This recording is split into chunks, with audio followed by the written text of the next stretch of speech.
internet. I know everyone is hyped on the new Superman trailer, and I would agree. Although, at first seeing Dave and Corn sweat as Superman gave me a when their new boyfriend looks like their ex kind of vibes. But when I saw Crypto, my hopelessness and despair melted away. And as luck would have it, that's not the only DC present under the tree this year, mainly because DC just loves this isekai roller coaster they've been on, whether the fandom wants to get off or not. And this time, it looks like they're gonna isekai the isekai.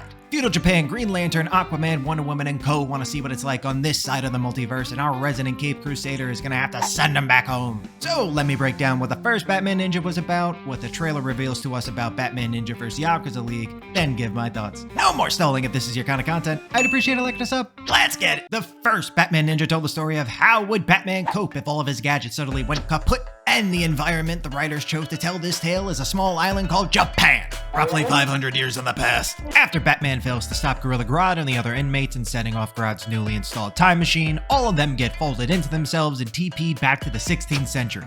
Batman a little later than others. We find out all the villains have taken over certain sections of Japan, all vying to be the dominant warlord. Batman takes on the Joker and Harley Quinn first. Batman more or less stumbles his way through the fight, Catwoman and Grodd join the battle in the high seas, Joker ruins the fun for everyone and then attempts to take up farming.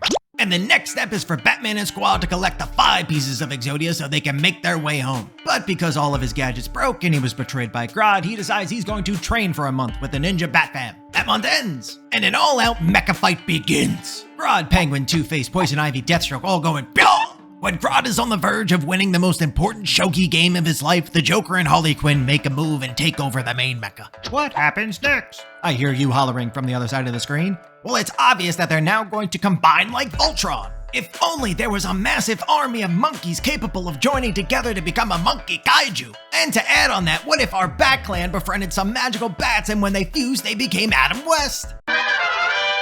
Then our heroes would be able to destroy the big bot and Batman and the Joker could have their final battle on the roof. Which is pretty good. We won? We'll call it a draw. With everything back in place, the Bats head back home to their time. Now, in the next installment, it looks like Batman is going to be on the receiving end of some time-traveling guests. Against an army of assassins, the Bat Squad will duke it out with some of the members of the Justice League while allying with others, all in order to send them back home and stop whatever plan Ra's al Ghul has in store. My thoughts. I can't lie, the first one was meh.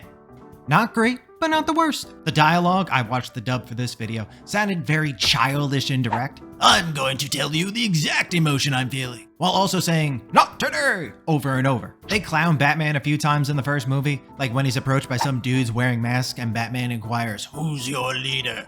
Really? And then you have the Batmonk action figure, haircut included. Damian befriends a Robin monkey. They give Batman little bat ears for his straw hat. And of course, this has all been foretold in Bat Prophecy. The action and giant mecha scenes were grand and explosive. The fight choreography was good. Kept my shonen trash ass entertained. The 3D CG that's used is, in my opinion, one of the better CG styles. And for a moment, they go pastel and watercolor, so they aren't afraid to poke around the box a little. If we take all of that and try and guess how this next one is going to be, well, it's probably going to be more of the same. This time, instead of a handful of villains, we're going to get a handful of heroes. Batman has all of his gadgets now, so we know he's built a Bat mech, and it looks like they're going to be taking some inspiration from the Flashpoint storyline, which makes sense if you're going to tell a time-bending-like story. I'll check it out when it drops, but I can't say I'll be holding my breath. What do you guys think? Are you with me and they should have saved the budget on this one, or are you geared up to watch another big mecha showdown? Plus or minus the monkeys. Let me know in the comments. I'll catch you in the next one.